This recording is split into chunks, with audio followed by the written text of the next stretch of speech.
Okay, we're back on. Sorry it's taking so long. No action taken. Crystal's done with her, now it's Tammy. Good morning, Commissioners. Tammy Robinson, Finance Director. I have several things to update you on this morning. So the first thing, IP project amendment form, the public or the finance office renovation, we're getting ready to pay the final payment for Kendall Construction. So in doing that, we realized that the cost for Next Tech to move our stuff back and forth was not added in those project costs. And so I let Corey know I would come today to see if we could do two amendments.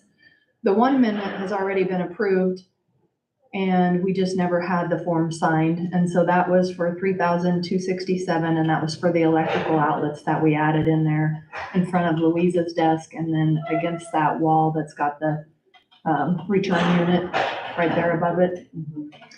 And then the other one is for Next Tech and the cost to use them to move our stuff into that room, out of the room, and then back into the room, and then to set everything up with all the wiring between the two offices was $4,110.75.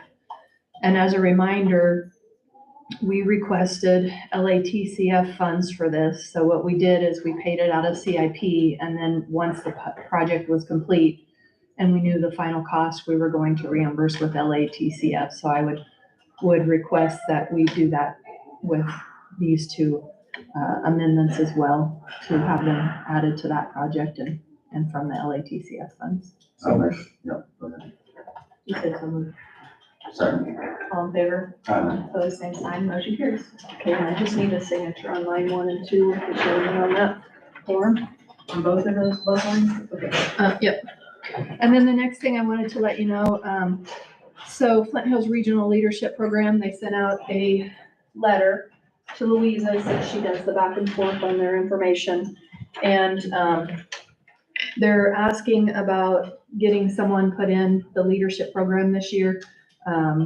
They were talking about the $1,000 investment, but we've already approved that with our budget, and they've already got the first half in January. So they'll get the second half in July.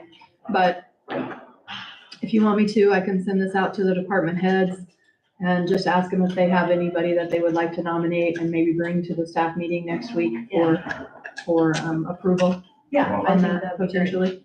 Does that work for you? How many spots are we? I think that we can actually do 2, if I remember Okay. correctly. I But know I'll we've double only check. sent one, I think, in the past time, haven't we? I think we've only sent one before, but But we can do 2. I think we can do 2. We may have to pay for that second person, but I think that, because I think Travis was looking at sending a second person last year, Oh, okay. but I think he only ended up doing the one. So, but I'll send an email to her and just double check and Okay. see if she can. Yeah. Ask that question because I've talked to Donna multiple times about getting paid on there. Gotcha. No, So- I'd be okay with 2. Yeah. I mean, we haven't done a lot of leadership training, so Right. yeah, I think that. Well, and if they only pay one scholarship, you could give half to each of the departments and they could use their budget for the other half Sure. potentially if we would do that. But I'll double check with them and see what I get, and I'll send this to the department heads and bring that information back next week. Yeah, awesome. The next thing I just wanted to mention is, as we're getting ready for audit, one of the things that we approved last year with resolution was petty cash funds in both the sheriff and the attorney's office. And I haven't seen any, and maybe you've got them via email and I just haven't seen them, but there should be monthly reports being turned into you on the activity that's taking place in those accounts. And so if they're not, we need to reach out to them to let them know that, just like previously, any outside accounts need to be sent in for approval monthly on the activity that's going in and out of it. So, which I can do, or if you prefer to have the chairman send the email, that works for me as well. So just give me a direction on what you want me to do. I'm fine with you sending it. Okay. Because if they have any questions, they can go directly to you. Okay. It's fine. Another thing that came up, and Corey's not here today, we'll probably talk about it a little more. I did ask him to put it on hold. So we got a couple of invoices from the sheriff's department on TK Elevator. The invoices that they sent are part of a insurance claim that occurred back in March of 2023. So I feel like potentially maybe these just got invoiced incorrectly and it shouldn't be part of that insurance claim because that insurance claim was settled back in April. And these were October and November invoices. Now, it might still be the elevator, but I don't think it should be part of that project because that was a closed case with insurance. So I did ask Corey if he would reach out to TKE and get clarification on that and to not pay these until we know what we're actually paying for. And along with that, this was part of that K-Camp claim that I think we talked about where we had that $11,670 Johnson Control invoice that came in. I worked with Captain Gilbert. We went through the information. We reached out to Mr. Gamble from K-Camp and he's supposed to be looking at that, but we've heard nothing from him. So I did reach back out to Captain Gilbert and he's supposed to try to contact him to see where we're at on that. We had to do a lot of investigation to go back and figure out what had happened and what we'd paid and what they'd paid us. And in that, they actually took deductible from us 3 different times. So every time they cut us a check, they took $1,000 deductible off, which is the first thing that I disputed and they're supposed to be looking at it. The other thing is there was a change order and they didn't give us credit for that change order, so they just didn't pay it. And then of course that Johnson deductible. And these 2 TKE invoices, they looked super familiar, so I went and compared it, and that's how I knew it was coming from that claim is because of the original contract price and them trying to put it in as a change order. So we have some follow-up on that. We have some follow-up with K-Camp because I do believe that they owe us about $18,000 more, almost $19,000. So we want to make sure we collect those dollars. So wanted to give you an update on that in case you hear anything from the sheriff's office or there's any mail that comes through that you see before I see it, so you know what's going on with it. And then I did get some letters from the Junction City Fire Department. They were asking about inspections on the sprinkler system and the fire pump inspection. And I guess they were due, but we hadn't received anything on this. And so I did reach out to Corey and Jeff Klein and ask them to get that information to the Junction City Fire. And I did contact Captain Lankus, Chief Lankus the other day, and he did say he hadn't received any information, so he was gonna reach out directly to Jeff Klein. So again, in case you hear any information and you don't know what's going on, I wanted to make sure you know that we are trying to get this settled so that they have the information that they need from us. And then one more thing concerning insurance, which I also think I had given you some information on earlier. The hospital, when I was working with the gentleman to get the building insurance renewed, did update me on a water claim that they had. There was some flooding down there and they had to close the hospital for a period of time. So they lost revenue and the insurance company was trying to get them money for those days of lost revenue. And what held up the claim was the data from the city. They never did receive any information from the city on that claim. Are we talking about the water? When the water went out for that week. I have requested that again by text and email.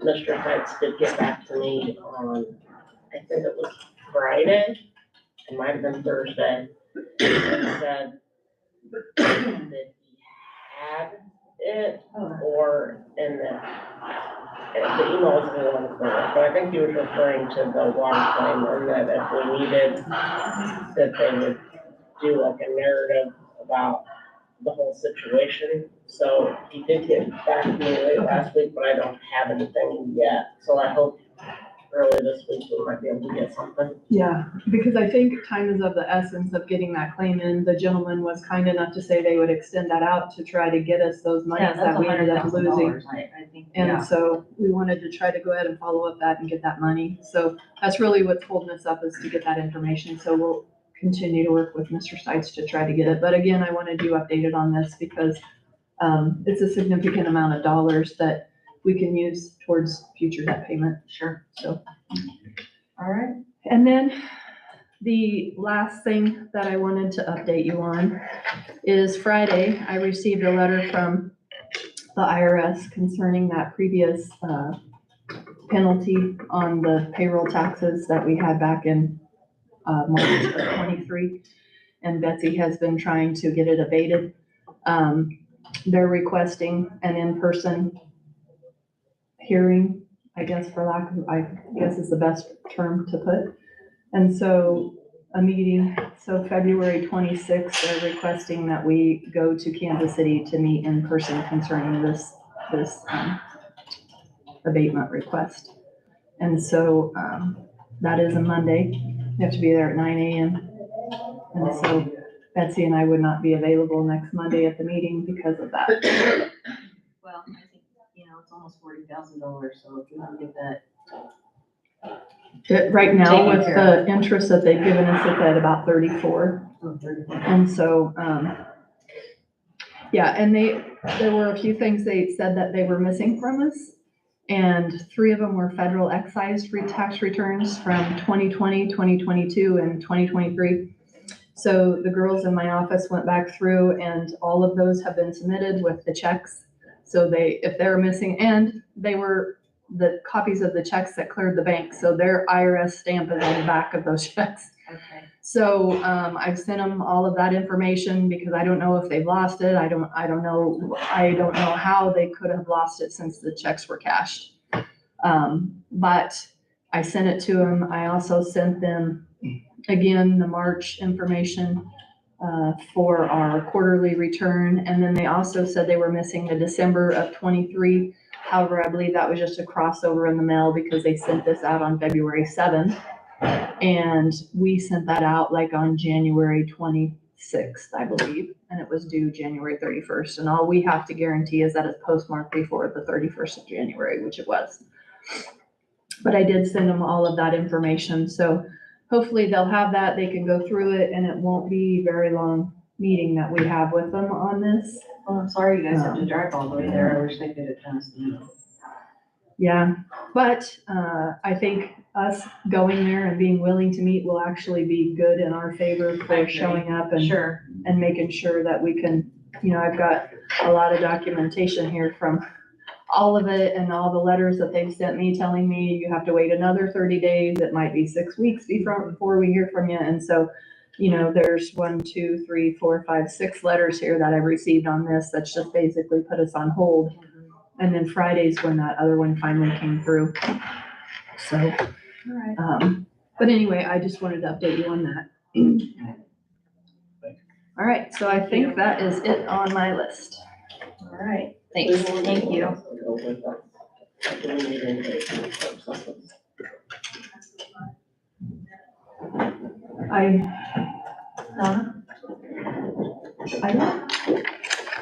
I don't know, we can talk about it and see, but maybe Tiffany, anybody? Since, Tiffany. Thank you.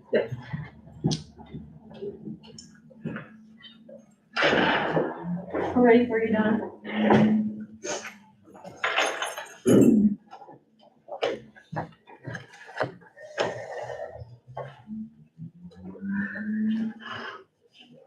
I came back over again to talk to you guys about the transit gas tax. And I didn't know where you were. I did talk to the board about it. We didn't have anybody that was opposed. We had one person that wasn't there that may have been opposed to be, and I don't know that, I'm just saying there may be. The rest of them were in favor. Actually, they would like it to be raised to 8%, have 1% go to facilities and 1% go to the Convention and Visitors Bureau. So that's what they came back with. They want to do a full percent on each. Go from So 6 to 8. what, well, we know what we'll be using the facilities one for, but what what plan do you have for the extra 1% if we do it? What we've been looking at is, and I'll be talking to you more about this, but we're looking at, I would like to hire another person. That would be obviously in next year. And that we need somebody to go out and do some sales, that would be dedicated towards tour buses, conventions, those types of things, and be able to drill down a little bit harder in those. And then on the strategic plan, I also, what we found is the sports market is turning out pretty well for us. We're making progress. Sports Kansas, which we're a member of, they received $50,000 1 year previous, and then $30,000 this last year. The sports marketing area has been moved over to travel and tourism. So that going forward is probably not going to happen since it's been moved. So all of the things that we've been going to have been underwritten to a degree by the Department of Commerce. If those are no longer underwritten, which we'll know the end of the month, then we're going to have to pay the full amount. And even the full amount this last year was steep. And we did get business from them. And I think that on the bottom of the strategic plan, I put some of the other different organizations that I would like to see us attend. One of them, Sports ETA. We haven't done that one. It's one of them that a lot of them in the state have gone to and gotten a lot of feedback. The State Department of Commerce has been paying for, it's called Huddle Up, and it's a website. We may end up having to pay for that in the future, and Sports Kansas and all of us will put money into that. And then we've got Teams and Connect, and those are two of them that were helped to be underwritten by the Department of Commerce. So the Teams and the Connect, those two, the $30,000 just went to those two organizations to get into the door, and then have a booth set up and then appointments set up. So those are things that if we don't have additional income, we probably won't be able to go after the sports market like we have been. So it's one of those things, if we're going to continue to progress, we're going to have to do those things, or we're going to have to let part of the sports market just go away. So can you, it's been a while, can you give us some updated financial reports? And also with that, can you give us some kind of report of what, for lack of better terms, what have you accomplished or generated by going to these shows? I can tell you that we have, with the sports marketing, we have gotten, the bowling tournament's going to be here this month. We've got the cross country is going to be here. We're still negotiating the men and women's wrestling. So those will all be, we're hopefully having those in 3-year contracts. We're still looking at those. If KSA ends up getting, they've got some other schools that may join, and if they do, then we will be the final for all the bowling. So that'll be next year. So that's going to be depend upon if they grow or not. With the sports marketing, we were able to get the kayak bass tournament. That's going to be all year. He's also agreed to do next year. We told him that we would look at that contract after we see how this year goes. So that's one of the other things that we're working on. And honestly, I will tell you that right now, when you go to one of these appointment type of shows, conferences, they take 3 to 5 years, because most of those contracts, they sign them 3 to 5 years out. So a lot of the folks that we met with aren't going to be doing new signs until 26, 28, that era. Some of them will be doing them in 25. They've told us that we're definitely in the running, but because they have those signed contracts we have to wait till those contracts come up again. So I can tell you that that's kind of the direction we're going. If we don't pursue them, we won't get them. I mean, it's just part of the business. We've got a bus tour coming in. I don't exactly know for sure when. We're looking at this year, though. It could be as late as fall. And that is one that's going to be following they want to get on Fort Riley, but then it's the same tour bus company. And what they also want to do is do Freedom's Frontier. And so we would be the beginning part of that Freedom's Frontier. And then they would go on to Lawrence, and then they would end up in Missouri. And they don't know if they'll go further than Missouri or not, but we will be the first community of that tour. So they will be here 1 to 2 days. So those are the things I can say that we for sure have. And I can say that we're still working on some other things, and that's going to take a little bit of time. I have one of these. And if we could get, so I'll let you, it's the last, comparison. That's the one that we gave the board, So At this the board last- meetings too, the financials are provided at every board meeting. So yeah. you're right, I'm sure you guys could send it to the rest of the commission. Yeah, you usually bring them when you. Yeah, I didn't know I was going to be bringing financials this time, but that is the comparison